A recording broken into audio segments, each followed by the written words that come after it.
जैन साथियों, स्टडी लूसम के इस यूट्यूब चैनल पर एक बार फिर से आप सभी का स्वागत है।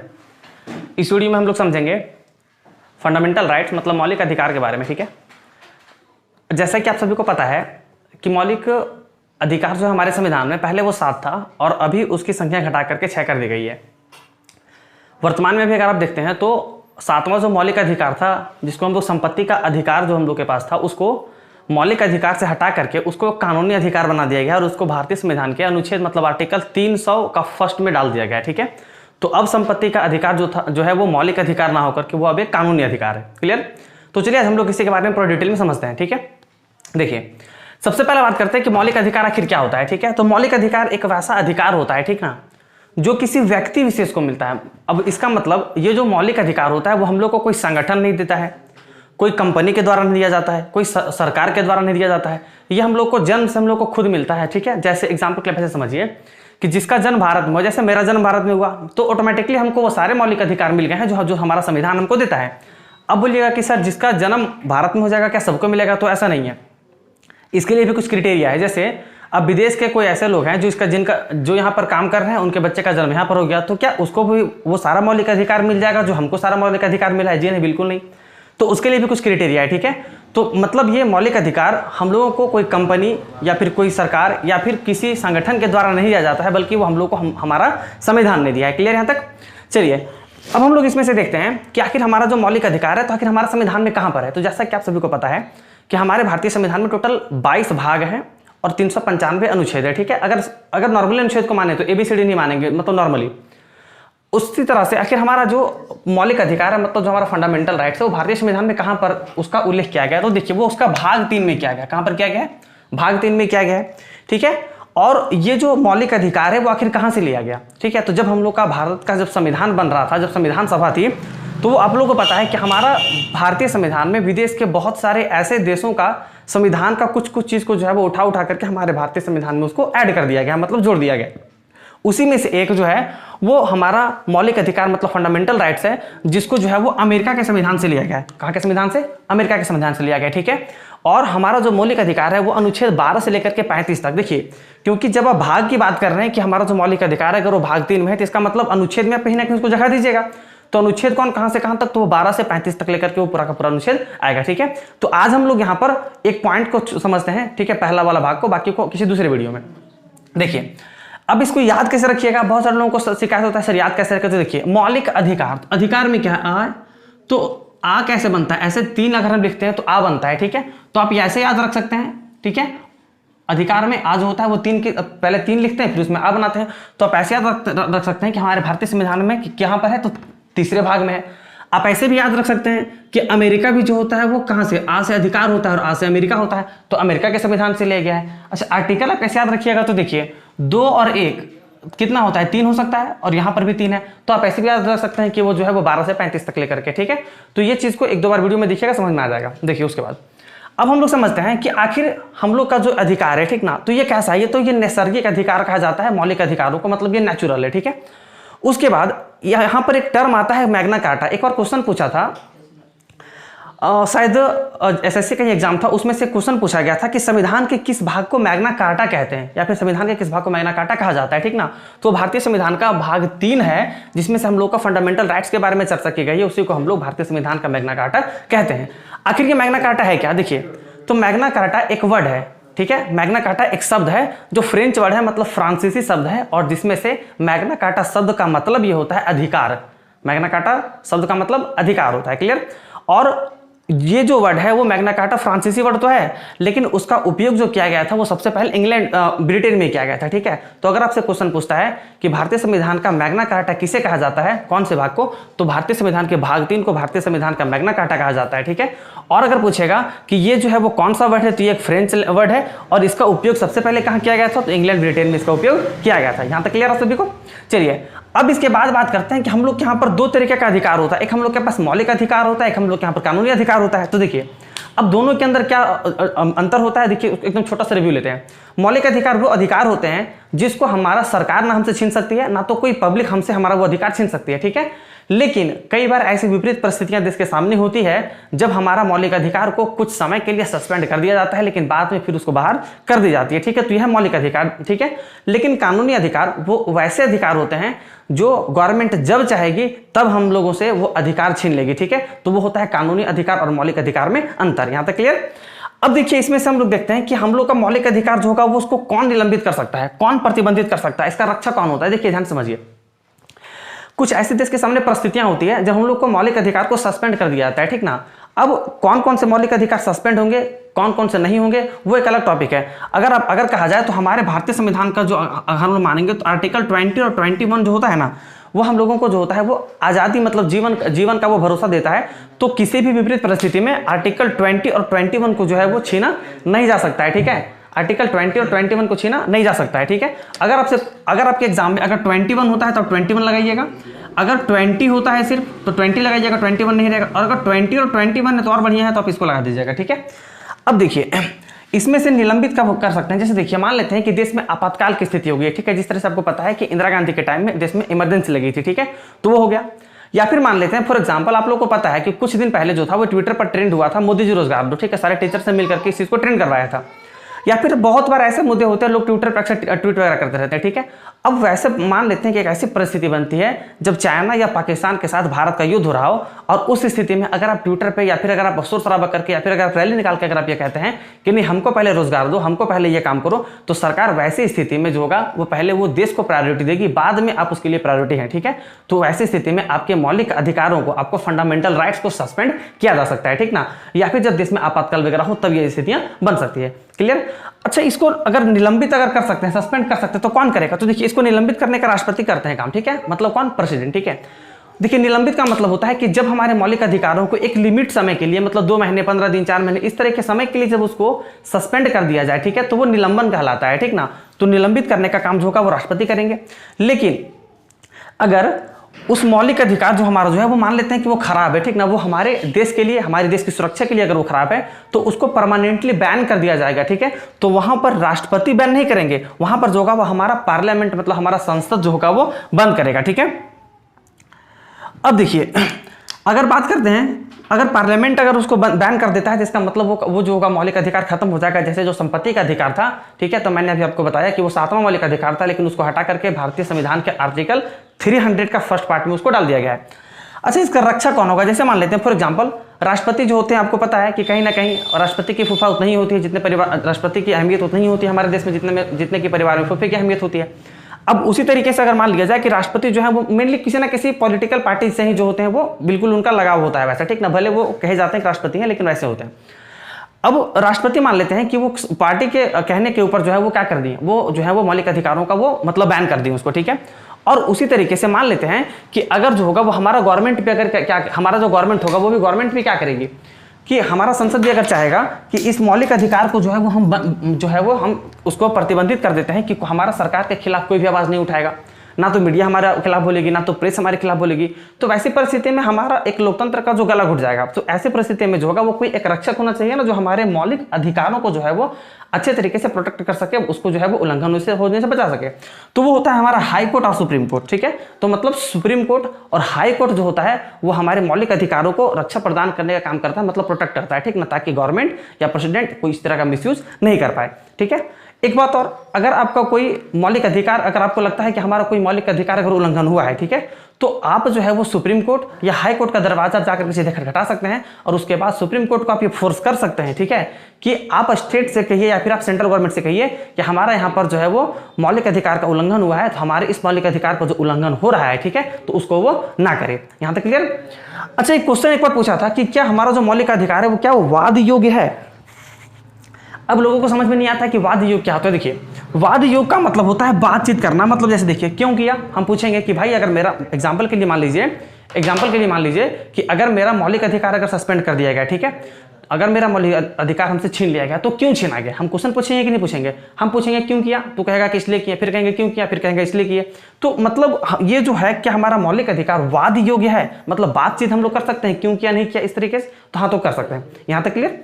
अब देखिए इसमें से कौन कौन सी चीजें आती है। जैसे मान लीजिए हम लोग से अगर मौलिक अधिकार अगर छीन लिया जाएगा ना तो हमारा जीवन नरक हो जाएगा। कैसा हो जाएगा? हमारा जीवन नरक हो जाएगा। जैसे देखिए जब कोई कैदी अगर जेल में होता है ना तो उसके लगभग 80% उसके मौलिक अधिकार को छीन लिया जाता है, ठीक है। तो लोग नहीं कहते हैं कि जेल में है तो जिंदगी नरक हो गया। अब उसी तरीके से समझ लीजिए कि अगर हमारा बाहर का जहां पर हम लोग अपने सोसाइटी में रह रहे हैं, अगर हम लोग सभी लोगों का अगर मौलिक अधिकार को छीन लिया जाए तो हमारा जिंदगी तो महानरक हो जाएगा, ठीक है। तो इसलिए ये मौलिक अधिकार को हमारे पास रहना बहुत ही जरूरी है। बिना मौलिक अधिकार के हम लोग जो है वो अच्छे तरीके से सर्वाइव नहीं कर सकते हैं। यहां तक क्लियर हो गया?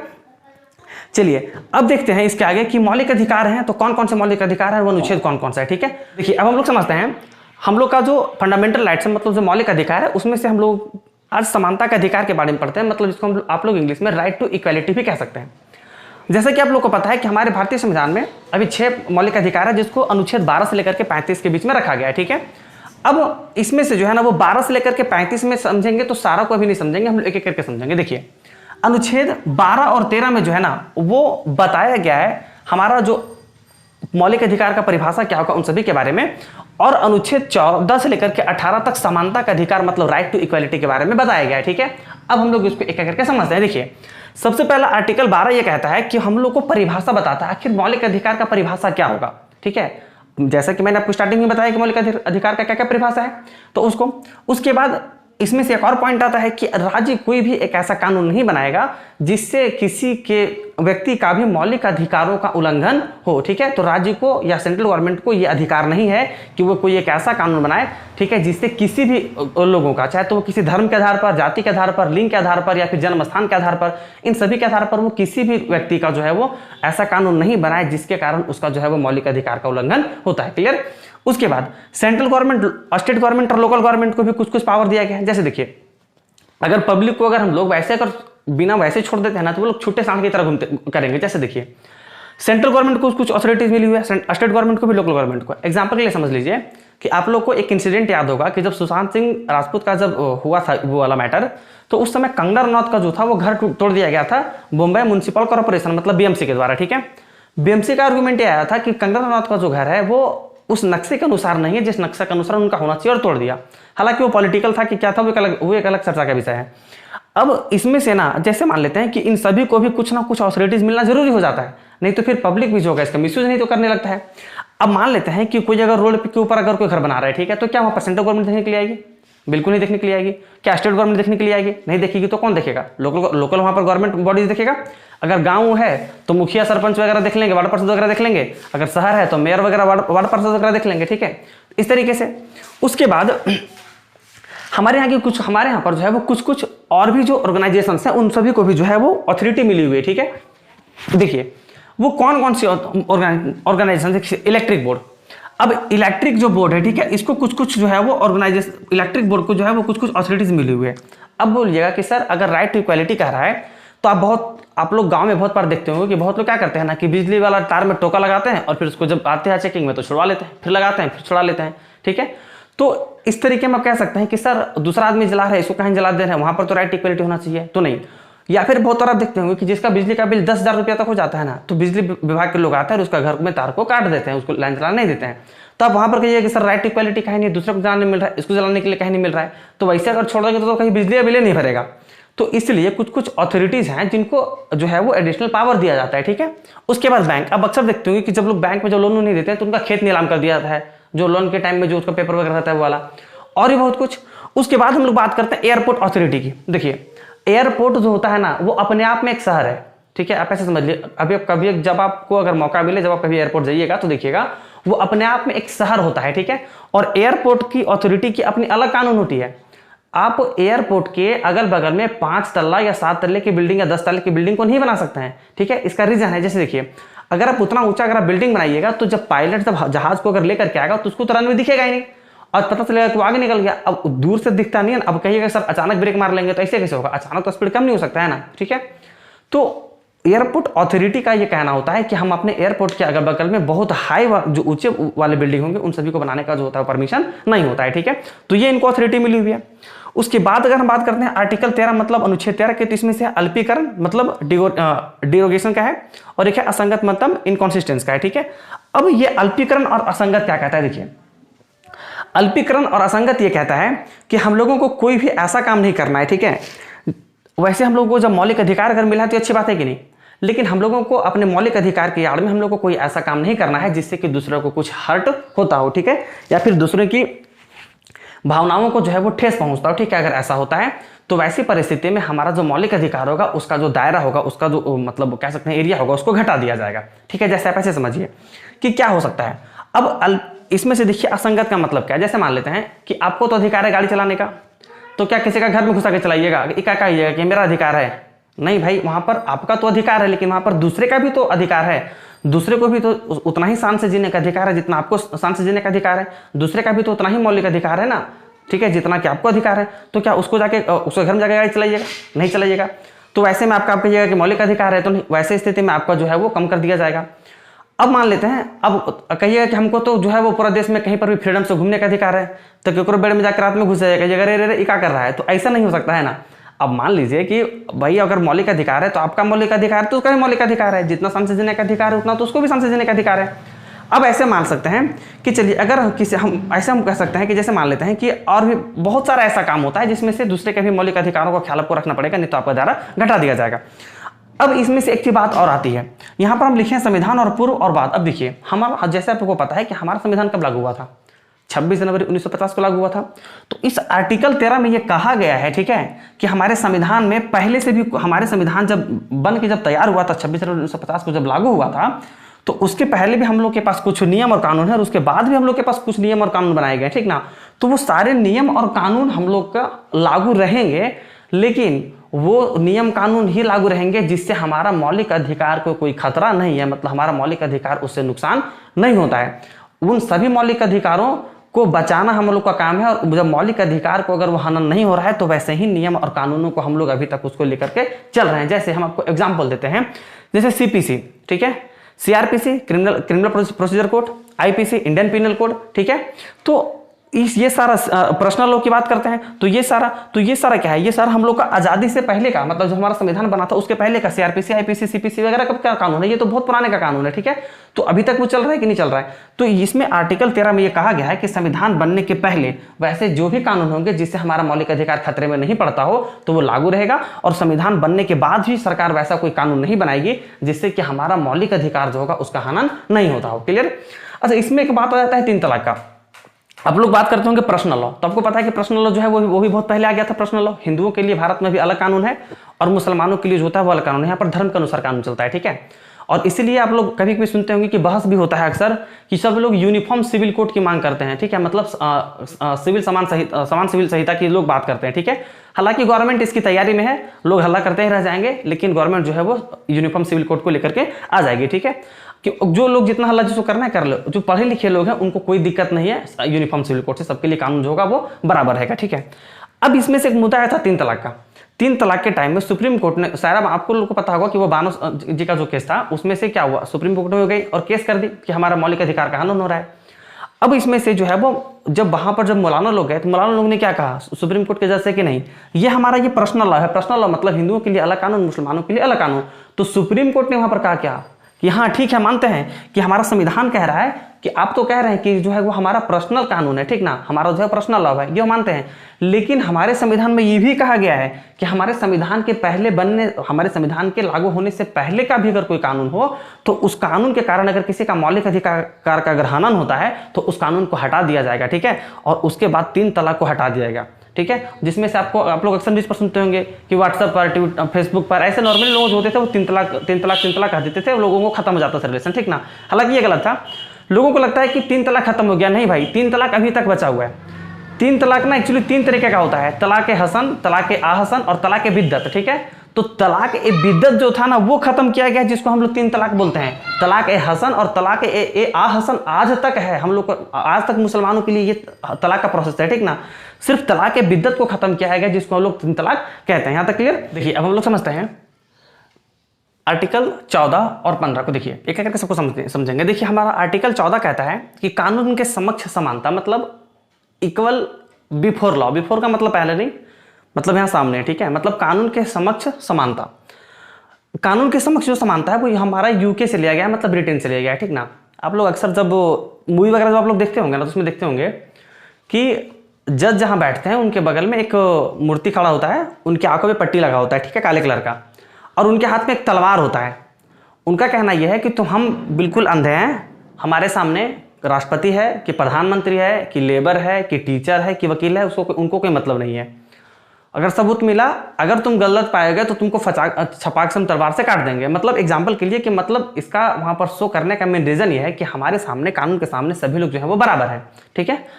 लेकिन ये सही जो है ना वो बहुत ज्यादा नहीं देखने के लिए मिलता है, क्योंकि देखिए ये सही क्यों नहीं है, क्योंकि कानून के समक्ष समानता मतलब इक्वल बिफोर लॉ, मतलब सारे लोगों को सेम तरह का पनिशमेंट मिलेगा, सेम सजा के लिए। ऐसे समझिए कि ये सही क्यों नहीं है। अब आप ऐसे समझिए कि अगर मान लेते हैं कि कोई एक 5 साल का बच्चा है जो चोरी करता है, ठीक है, और एक कोई 20 साल का आदमी है या 25 साल का या 30 साल का आदमी जो भी चोरी करता है, तो क्या आप दोनों को बराबर जो होगा वो सजा दीजिएगा?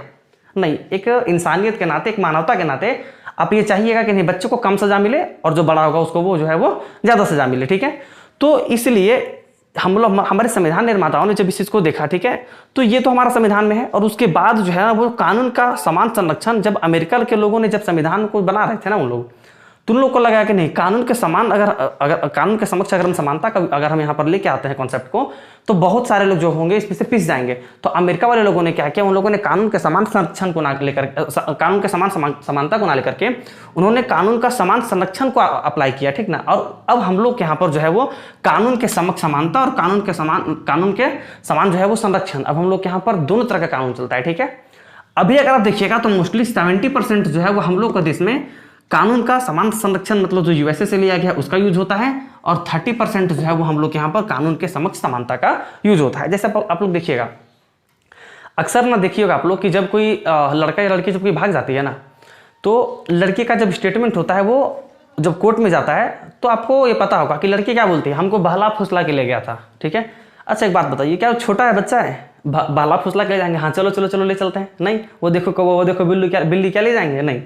तो हम लोग क्या करते हैं, हम लोग ये कोर्ट भी चाहते हैं ना कि देखिए कहीं ना कहीं लड़का के साथ वहाँ तो अन्याय हो जाता है, मतलब क्यों भगा के क्यों ले जाएंगे भाई, अब तुम गई है साथ में तभी तो लेके आएंगे, फुसला कैसे ले जाएंगे। लेकिन वहाँ पर ना कोर्ट चाहता है कि यहाँ पर कभी ना कहीं हमारे किसी को दबाया जाता है थोड़ा बहुत, ताकि हमारी सोसाइटी को एक बैलेंस करके रखा जा सके, ठीक है। तो वहाँ पर जो होता है वो लड़कों को थोड़ा सा बच जाना पड़ता है। तो इस तरीके का बहुत सारा ऐसा काम होता है। अच्छा यहाँ पर एक चीज़ और है कि अगर हम यहाँ पर बात करें कि कानून के समक्ष समानता और कानून के समान संरक्षण की अगर हम यहाँ पर बात करते हैं, ठीक है, तो यहाँ पर एक चीज और देखने के लिए मिलता है।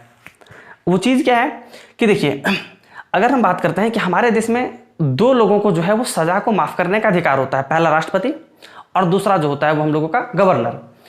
अब अगर मान लेते हैं कि राष्ट्रपति जो है वो किन्हीं का मर्डर कर दिए, या फिर गवर्नर मतलब राज्यपाल अगर किसी का मर्डर कर दिए, तो क्या उनको सजा नहीं मिलेगा? मिलेगा। लेकिन कैसे मिलेगा इसका प्रोसेस समझिए। इसमें ना संविधान सभा के पास जब ये विषय गया था राष्ट्रपति और राज्यपाल का, तो इसके ऊपर डॉक्टर राजेंद्र प्रसाद, भीमराव अंबेडकर, पंडित नेहरू, गांधी जी, इन सभी के बीच में हमारे संविधान सभा के जो भी निर्माता थे, जो भी मेंबर थे, उन सभी के सामने ये एक बड़ा विषय था कि आखिर इसको कैसे हैंडल किया जाए। अगर राज्यपाल को अगर सारा शक्ति दे देते हैं तो भी गलत बात है, हो सकता है कि वो भी कहीं ना कहीं अपनी शक्तियों का वो मिसयूज कर सकते हैं। अगर हम लोग राष्ट्रपति को दे देते हैं तो भी वो अपनी शक्तियों का मिसयूज कर सकते हैं। तो आखिर इसको कैसे हम लोग किया जाए, और बड़ी लंबी बहस के बाद इस चीज के ऊपर एक निर्णय लिया गया था। वो निर्णय क्या था इसको समझिए। देखिए राष्ट्रपति अगर किसी को राष्ट्रपति मान लेते हैं कि अभी अगर अपने वो कार्यकाल में, जैसे एग्जाम्पल के लिए हम एग्जाम्पल लेना चाहते हैं, हमारे जो माननीय राष्ट्रपति जो है वो अभी कौन है, रामनाथ कोविंद जी हैं, ठीक है। एग्जाम्पल के लिए मान लेते हैं कि देखिए हम एग्जाम्पल के लिए मान रहे हैं, ठीक ना, कि अगर वो किसी का मर्डर करते हैं, ठीक है, तो क्या होगा, अभी वो कार्यकाल में है तो अभी उनको जो है ना वो किसी भी तरह का सजा नहीं दिया जाएगा, क्योंकि आपको पता है कि भारतीय संविधान का अनुच्छेद 71 क्या बोलता है कि जो राष्ट्रपति होगा वो किसी भी सजा को माफ कर सकता है, चाहे वो फांसी की सजा ही क्यों नहीं हो, ठीक है। जेल को माफ कर सकता है, फांसी की सजा को भी माफ कर सकता है, ठीक ना। अब उसी तरीके से हमारा जो राज्यपाल होता है वो भी अनुच्छेद 162 के तहत जो होता है वो भी अपनी सजा को माफ कर सकता है, जेल को, ठीक है। तो अगर आपसे क्वेश्चन पूछता है कि माफी के सजा को माफ करने का अधिकार किसको होता है, ठीक है, तो वो हमारा राष्ट्रपति को होता है भारतीय संविधान के अनुच्छेद 71 के तहत, और राज्यपाल को जो होता है वो सजा माफ करने का जो अधिकार होता है वो अनुच्छेद 162 के तहत होता है, ठीक ना। अब मान लेते हैं कि राष्ट्रपति रामनाथ कोविंद जो है वो अगर किसी का मर्डर कर देते हैं, ठीक ना, या फिर अभी मान लेते हैं कि अभी झारखंड के राज्यपाल के बारे में बात करते हैं, अभी यहाँ के हैं कौन, बैस हैं। तो अगर ये दोनों अगर मान लेते हैं किसी का अगर मर्डर कर दिया, ठीक, तो क्या इनको सजा होगा? नहीं। अगर कोर्ट अगर इनको सजा सुना भी देगी ना, तो क्या करेगा ये लोग? वो कलम लेगा, हाँ हम अपना सजा को माफ करते हैं। अब उसके बाद क्या होगा? सजा इनका माफ हो गया। तो ये गलत हो गया कि नहीं? तो इनके ऊपर जब ये कार्यकाल में है, ठीक ना, तो इनके ऊपर जो है वो सजा नहीं सुनाया जाएगा, इनको जो होगा वो फाइन लगाया जाएगा। क्या लगाया जाएगा? फाइन लगाया जाएगा, ठीक ना। दीवानी मुकदमा वगैरह बहुत कुछ होता है, तो उसमें से इनके ऊपर मतलब ऐसे समझिए कि जब ये कार्यकाल में है और जब इन लोगों ने कुछ गलती किया है, ठीक है, तो इनके ऊपर सजा ना दे करके इनको जो है वो सिर्फ फाइन लगाया जाएगा, ठीक है। फिर संविधान सभा के पास एक चुनौती थी कि चलिए फाइन लगा देंगे, तो क्या फाइन लगा के हम सबको छोड़ देंगे? क्योंकि हमारा संविधान क्या कहता है? हम लोग का राइट टू इक्वालिटी, मतलब समानता का अधिकार। तो क्या राष्ट्रपति और गवर्नर है, तो क्या वो संविधान के अनुसार बराबर नहीं है? बिल्कुल बराबर होना चाहिए। जितना अधिकार एक आम जनता को होना चाहिए, उतना ही राष्ट्रपति को और हम लोग का राज्यपाल को भी होना चाहिए। फिर संविधान सभा के पास एक चुनौती थी कि चलिए अगर इसको फाइन लगा के छोड़ देंगे, तो क्या ऐसे ही इसको छोड़ देंगे? तो नहीं। तो इसमें से फिर एक हमारा संविधान में ना लिखा गया, क्या लिखा गया कि हम लोग की मान लेते हैं कि अगर कोई राष्ट्रपति या राज्यपाल अगर क्राइम की है, ठीक ना, तो उस क्राइम की सुनवाई कोर्ट तब तक नहीं करेगा जब तक कि वो अपने पद पर है। क्योंकि अगर वो अपने पद पर रहेंगे और अगर उनको सुनवाई किया जाएगा, तो वो क्या करेंगे? 71 और 162 के तहत ये दोनों क्या करेगा? अपने आप को जो है वो क्या कर लेगा कि सजा माफ कर लेगा, ठीक ना। तो इसमें इसका मतलब तो ये लोग सजा तो पाएंगे ही नहीं। तो इसलिए जो है वो इसमें से ये लिख दिया गया भारतीय संविधान में कि वो दोनों अगर क्राइम करेंगे तो उनके जो है वो केस की सुनवाई तब तक नहीं होगी, उनकी सजा तब तक नहीं सुनाई जाएगी जब तक कि वो दोनों जो है वो किसी मतलब अपने पद पर है, वो पद से हट गए। जब पद से हट गया तो क्या हो गया? तो अधिकार भी खत्म हो गया। अधिकार खत्म हो गया तो अभी कॉमन मैन हो गया, है ना। अब उसके बाद उसके ऊपर जो है वो जो भी है जो मुकदमा चला उसको सजा दो, उसको जेल में घुसा दो। अगर वैसा है तो ज्यादा दिक्कत है तो फांसी पे लटका दो, जैसे पाकिस्तान के राष्ट्रपति हुए थे ना, परवेज मुशर्रफ को छुट्टा कोकरा वहां पर पाकिस्तान को सजा हुआ था, उस तरीके से। अब उसके बाद यहां पर हम लोग एक चीज देखते हैं, देखिए अब हम लोग का आर्टिकल 15 कहता है कि हम लोग किसी के साथ भेदभाव नहीं कर सकते हैं। भेदभाव का मतलब समझ रहे हैं? डिस्क्रिमिनेशन नहीं कर सकते हैं, ठीक है। जैसे जाति के आधार पर नहीं कर सकते हैं, मतलब तुम बड़ा जाति का हो, छोटा जाति का हो, ऊंच हो, नीच हो, ऐसे नहीं कर सकते हैं। धर्म के आधार पर नहीं कर सकते हैं, तुम हिंदू हो, मुस्लिम हो, सिख हो, ईसाई हो, ठीक है, यहूदी हो, इस तरह से नहीं कर सकते हैं। लिंग के आधार पर नहीं कर सकते हैं कि तुम लड़का हो, लड़की हो, इस तरह लिंग के आधार पर हम लोग जो है वो नहीं कर सकते हैं। जन्म स्थान के आधार पर हम लोग नहीं कर सकते हैं, ठीक है, कि तुम्हारा जन्म जो है वो नॉर्थ एरिया में हुआ है, तुम्हारा जन्म बिहारी हो तो झारखंडी हो तो यूपी वाले हो। जैसे आप लोग अक्सर देखते होंगे कि बिहार के लोग, जो बिहारी लोग जब महाराष्ट्र जब जाता है ना काम करने के लिए मुंबई तरफ, तो वहां पर मराठियों के साथ उनका बड़ा जो होता है वो टकराव होते रहता है, ठीक है। मराठी लोग कहते हैं कि तुम बिहारी हो, फिर वैसा नहीं वो लोग के साथ जो होता है वो गलत व्यवहार किया जाता है, तो ऐसा नहीं होना चाहिए। उसके बाद वंश के आधार पर, वंश कहने का मतलब यह है कि हमारा जो खानदान क्या था। जैसे हम आपको यहाँ पर एग्जाम्पल देना चाहेंगे, असदुद्दीन ओवैसी AIMIM के जो भी अध्यक्ष है वो, उनके जो अगर पूर्वजों को देखा जाए, खानदान को देखा जाए, तो जब अंग्रेज हमारे ऊपर शासन कर रहे थे ना, तो उस समय में उसके जो पूर्वज थे उन्होंने अंग्रेजों का मदद किया।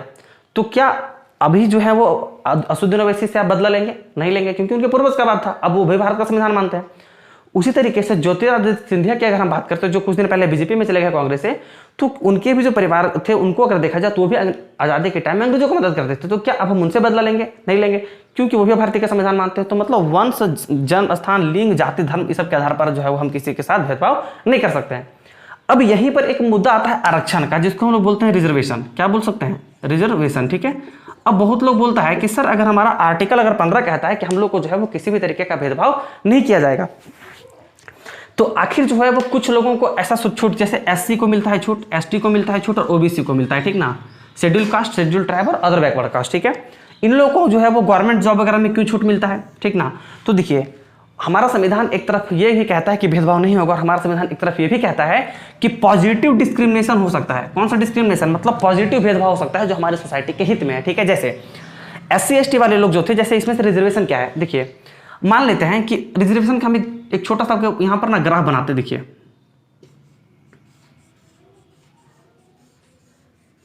देखिए अब आप देख रहे हैं कि ये जो है और ये जो दो भी कोई जाति के लोग होंगे, ये क्या होंगे? ये ऊंचे हैं।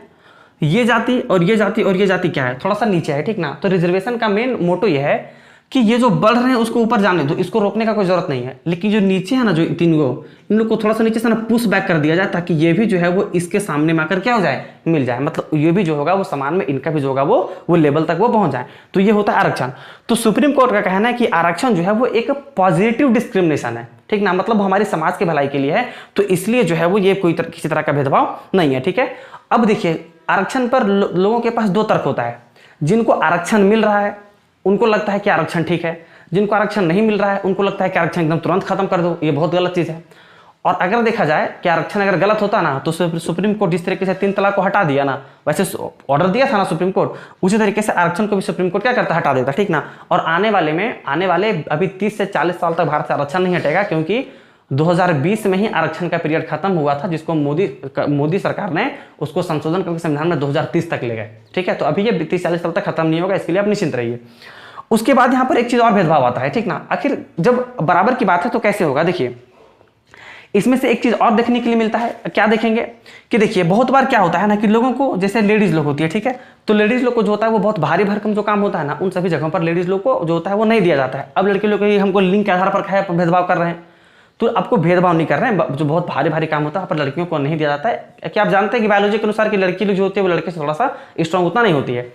बॉर्डर वगैरह पर लड़ने का जो काम है, जैसे मान लीजिए कि चाइना से अगर लड़ाई होता है या पाकिस्तान से होता है, तो वहां पर बॉर्डर पर जो होता है वो मारने उड़ने का काम कौन करेगा, लड़की लोग उतना तरीके से नहीं कर पाएगी, वो लोग थोड़ा सा फिजिकली कमजोर होती है, तो वहां पर जो होगा वो लड़का लोग जाता है, ठीक ना। तो आप वहां पर ये नहीं कह सकते हैं कि आप लिंग के आधार पर क्या भेदभाव कर रहे थे, कोई भेदभाव नहीं है, ठीक है। अब उसके बाद देखिए यहां से चलते हैं कि यहां पर भेदभाव का अगर बात किया जाए ना, तो हमारा भारत का जो संस्कृति है वो बहुत अच्छा रहा है, लेकिन अगर हम बात करें कि भेदभाव के बारे में, ठीक है ना, तो आप इसमें से एक चीज को देख सकते हैं। देखिए केरल में ना एक कानून था मूलाकर्म, ठीक ना। ये इतना खराब कानून था कि वहां की जो दलित महिलाएं थे ना, उनको स्तन ढकने का अधिकार नहीं होता था, ठीक है, मतलब वो स्तन को नहीं ढक सकती थी, ठीक ना।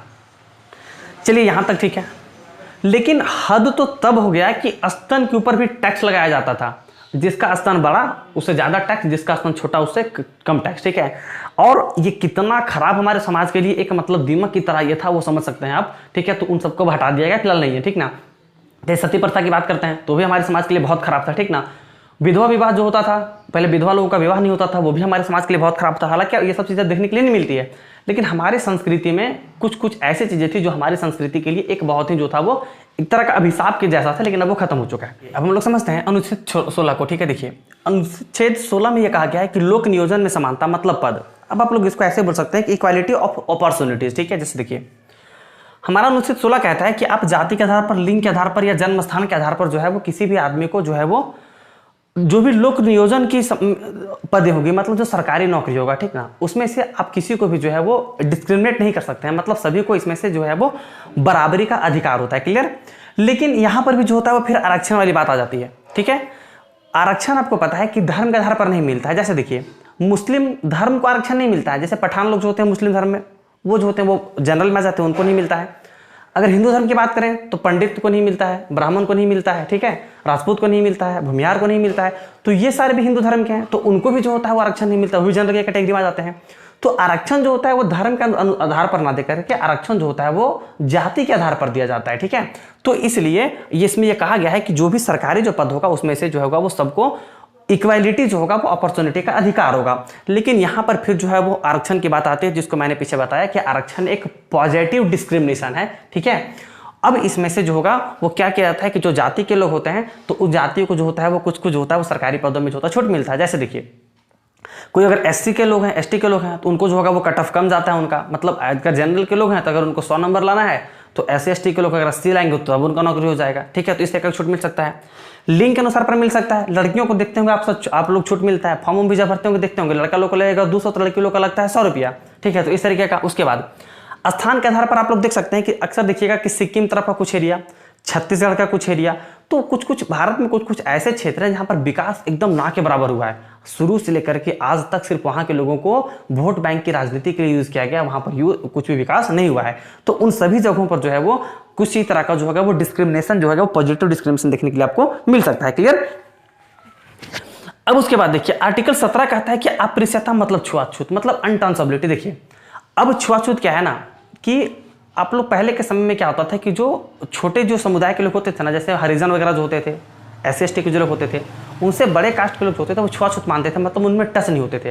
अरे टच तो छोड़िए, अगर आप हिस्ट्री को पढ़िएगा तो उसमें देखिएगा कि प्राचीन समय में जब कोई पंडित अगर वेद मंत्र पढ़ता था और कोई अगर नीचा जाति का आदमी अगर उसका वेद मंत्र को अगर सुन लेता था तो उनके कान में शीशा पिघलाकर डाल दिया जाता था। उनका यह मानना था कि हमारा वेद मंत्र जो है अशुद्ध हो गया, ठीक है।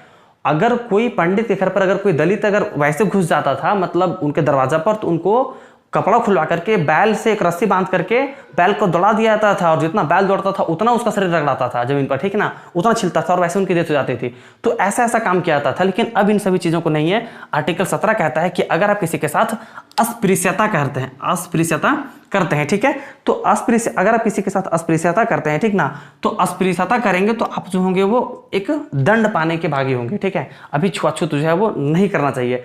आप इसमें से देखिए कि जो ग्रामीण इलाका है ना, मतलब जो गांव तरफ का इलाका है, वहां पर ये चीजें आज भी चल रही है। लेकिन जो शहरी इलाका है, यहाँ पर ये चीजें जो है वो धीरे धीरे इनका जो है वो धीरे धीरे ये हटते जा रहा है। जब लोग पढ़े लिखे हो जाएंगे तो उस समय में क्या हो जाएगा, ये सारा चीज होगा वो ऑटोमेटिकली हटते चला जाएगा। क्लियर। अब उसके बाद बात करते हैं कि आर्टिकल 18 कहता है कि उपाधियों का अंत। अब देखिए उपाधि क्या होता है। अंग्रेज जब हम लोग यहाँ पर शासन कर रहे थे ना, तो हमारे देश के कुछ ऐसे लीडर्स थे जिनको उन्होंने कुछ उपाधियां दे रखी थी। उपाधि कौन कौन, जैसे देखिए, नाम के आगे महाराज लगाने का, नाम के आगे राय लगाने का, नाम के आगे सर लगाने का, नाम के आगे राय बहादुर लगाने का। तो ये सारे कुछ कुछ स्पेशल लोगों को उपाधि मिली थी, ठीक ना। और जब देश आज़ाद हो गया तो संविधान सभा को ये लगा कि अगर इन लोगों जिनको ये सारी उपाधियां मिली हुई थी, और भी बहुत सारी उपाधि थे, तो अगर वो समाज में रहेंगे तो और दूसरे समाज में के लोगों की अपेक्षा इनको जो होगा ना, वो लगेगा कि हमको तो उपाधि मिला, हम बड़े हैं, मतलब समाज में एक इक्वालिटी नहीं आ पाएगी, ठीक है। तो इसलिए लोगों को लगा कि इन उपाधियों का हम क्या कर देते हैं, अंत कर देते हैं, ठीक है। अब देखिए, अब उसके बाद अगर हम बात करते हैं कि आखिर लोगों को उपाधि कब मिलता है, जब लोग कोई अच्छा काम करते हैं। और जब उपाधि का मान लीजिए अंत कर दिया गया, तो लोगों के अंदर एक ना, मतलब नेगेटिव टाइप का लोगों के अंदर जो एक मतलब थॉट आने लगा कि हमको जब हम अच्छा कुछ काम करें, हमको कुछ उपाधि ही नहीं मिलेगा तो हम काम क्यों करें। तो लोगों को लगा कि नहीं, अच्छा काम करवाने के लिए कुछ उपाधि को भी रखना पड़ेगा, ठीक ना। तो हम लोग 2 तरीके का उपाधि रख सकते हैं, ठीक है। आप लोग देखते होंगे तब भारत रत्न बनाया गया, पद्म भूषण बनाया गया, पद्म विभूषण बनाया गया, शौर्य चक्र बनाया गया, वीर चक्र बनाया गया, महावीर चक्र बनाया गया, ठीक है। तो इन सभी चीज़ों को बनाया गया ताकि जब कोई अच्छा काम करेंगे तो उनको ये चीज़ दिया जाएगा, दिया तो जाएगा, लेकिन आप उस चीज़ को अपने नाम के आगे शो नहीं कर सकते। आप जैसे एग्जाम्पल के लिए मान लीजिए कि हमको अगर मान लेते हैं कि वीर चक्र मिल गया, ठीक ना। वैसे वीर चक्र जो होता है वो सेना वगैरह का ही होता है, सबको नहीं मिलता है, ठीक ना। एग्जाम्पल के लिए हम मान रहे हैं, ठीक ना। या फिर कोई एक ऐसे आदमी जिनको कोई एक ऐसे आदमी जिनको मान लेते हैं कि भारत रत्न मिल गया, ठीक है। तो वो सिर्फ कह सकते हैं कि हम भारत रत्न मतलब हमको मिला है, ठीक ना। वो ऐसे नहीं लिखेंगे, जैसे मान लेते हैं किसी एक राम आदमी है, उनको भारत रत्न मिल गया, तो ऐसे नहीं लिखेंगे भारत रत्न राम कुमार, ऐसे नहीं लिखेंगे। वो सिर्फ कह सकते हैं कि हमने भारत रत्न हमको मिला है। वो अपने नाम के आगे उस रत्न का या फिर उस जो अवार्ड होगा उसका वो सरनेम नहीं लगा सकते। क्लियर। अगर वो लगाएंगे तो उनका जो है वो अवार्ड को ले लिया जाएगा रिटर्न फिर से। अच्छा, तो हम लोग रख किस तरीके का सकते हैं, ये सब तो हो गया। उसके बाद हम लोग 2 तरीके का हम लोग जो है वो उपाधियों को रख सकते हैं। एक शैक्षणिक, जैसे मान लेते हैं कोई अगर प्रोफेसर है, ठीक है, तो अपने नाम के वो प्रोफेसर सरनेम लगा सकता है, डॉक्टर लगा सकता है, ठीक है। तो ये सारा चीज, तो वहां पर हम लोग उसकी उपाधि को वैल्यू नहीं दे रहे हैं, हम लोग वो जो शिक्षा जो प्राप्त की है ना, हम लोग उनकी वैल्यू दे रहे हैं, उस आदमी की वैल्यू नहीं, उनके हम लोग एजुकेशन को वैल्यू दे रहे हैं, ठीक ना। तो शैक्षणिक जो भी हम लोग के पास मतलब एजुकेशन रिलेटेड डॉक्टर या प्रोफेसर, आप लोग अक्सर देखते होंगे प्रोफेसर खुराना ऐसे ही लिखा रहता है, तो इस तरीके का हम लोग रख सकते हैं। और पद के आधार पर, जैसे देखिए बहुत बार ब्रिगेडियर होते हैं, मेजर होते हैं, कर्नल होते हैं, ठीक है। तो लोग ये सारा चीज़ों को अपने नाम के आगे, जब अगर कहीं पर अगर उनका रैंक है तो उस रैंक वगैरह को भी जो होगा वो लोग अपने नाम के आगे लगा सकते हैं, ठीक है। देखिए, अब उसके बाद एक चीज़ बात आती है कि हम लोग ना विदेश के द्वारा भी अगर हमको कोई अगर एक सरनेम मिला है तो हम लोग उसको भी नहीं रख सकते। जैसे मान लेते हैं फॉर एग्जांपल कि हम अगर यहाँ से गए अभी अमेरिका, और अमेरिका में मान लेते हैं कि हमको अगर कोई सरनेम मिल गया, तो सरनेम अगर मिला तो भारत में हम सरनेम नहीं रखेंगे, नहीं तो वो जो होगा वो हमारा संविधान के खिलाफ हो जाएगा, क्योंकि हमारा आर्टिकल 18 कहता है कि उपाधि किसी भी आदमी के नाम के आगे नहीं होना चाहिए, ठीक है। यहाँ तक कि अगर कोई देश किसी देश के मतलब भारत के अगर किसी आदमी को अगर अपना देश का अगर वो सम्मान देना चाहता है ना, तो उस जो आदमी जिसको भारत का जो रहेगा, जिसको सम्मान मिलेगा, उसको राष्ट्रपति से ये परमिशन लेना पड़ेगा। जैसे आप लोग देखे होंगे कि मोदी जी जब गए थे, बहुत सारा सऊदी अरब भी गए थे, तो वहाँ पर मोदी जी को वहाँ का जो था वो सम्मान मिला था। जैसे हम लोग का भारत रत्न मिलता है और भी कुछ मिलता है, तो सभी देश को अपना अपना होता है कि नहीं, उसी तरीके से तो मोदी जी को वहाँ पर कुछ सम्मान मिला था। अब मोदी जी ने राष्ट्रपति से वहाँ पर कहा कि क्या हम ये सम्मान को एक्सेप्ट करें कि नहीं करें। अगर राष्ट्रपति आपसे कहते हैं कि आप इस सम्मान को एक्सेप्ट कर लीजिए, तभी आप कर सकते हैं, और अगर राष्ट्रपति ये कहते हैं कि आप जो है वो सम्मान को एक्सेप्ट मत कीजिए, तो आप उस सम्मान को एक्सेप्ट नहीं कर सकते हैं, स्वीकार नहीं कर सकते हैं, ठीक है। तो आई थिंक आपको यहाँ पर सारा कुछ समझ में आ गया होगा, ठीक ना। आप लोग गौर किए कि नहीं कि हमको पता नहीं, लेकिन आप लोग अगर देखिएगा तो आप लोग यहाँ देखिएगा कि देखिए आर्टिकल अगर हम 14 की बात करें, आर्टिकल अगर हम 15 की बात करें, आर्टिकल 16, आर्टिकल 17 और आर्टिकल 18, ठीक ना। ये सारा आर्टिकल कहीं ना कहीं हमारा जो है वो समानता से जुड़ा हुआ है। किससे जुड़ा हुआ है? समानता से जुड़ा हुआ है, ठीक ना। क्योंकि आपको पता है कि आर्टिकल 12 में क्या किया गया था। तो आर्टिकल 12 में जो है उसका परिभाषा बताया गया था और आर्टिकल 13 में अल्पीकरण वाला जो था बताया गया था। और 14, 15, 16, 17, 18 इन सभी में किसी ना किसी तरह की समानता की बात की गई है। तो आई होप ये जो है वो हमारा समानता का अधिकार मतलब राइट टू इक्वालिटी का हम लोग एक टॉपिक, मौलिक अधिकार का 6 अधिकारों में से एक अधिकार हम लोगों ने आज खत्म कर लिया। बाकी मौलिक अधिकारों के बारे में किसी दूसरी वीडियो में समझा देंगे। अगर आपको ये वीडियो पसंद आई हो तो आपको अपने दोस्तों के साथ जरूर शेयर कीजिए, अपने रिलेटिव के साथ शेयर कीजिए, हमारे चैनल को सब्सक्राइब कीजिए और बेल आइकन नहीं दबाना भूलिए। तब तक के लिए जय हिंद, तब तक के लिए स्वस्थ रहिए, मस्त रहिए।